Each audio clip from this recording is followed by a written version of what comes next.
সালামু আলাইকুম।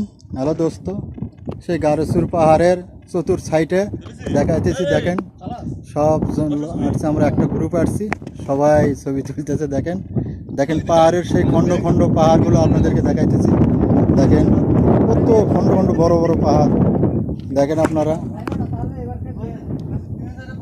দেখেন কত খণ্ড খণ্ড পাহাড়, কত বড় বড় পাথরগুলো। সেইভাবে এই পাথর বয়ে কিভাবে সেই রাসূল সাল্লাল্লাহু আলাইহি সাল্লাম বড় শত্রু দুশ্মন আবু জাহেল তাকে খোঁজার জন্য উঠেছিল। দেখেন আপনারা, দেখেন পাহাড়গুলো, দেখেন কত বড় বড় পাথরগুলো সে এখানে খণ্ড খণ্ডভাবে দাঁড়ায় আছে।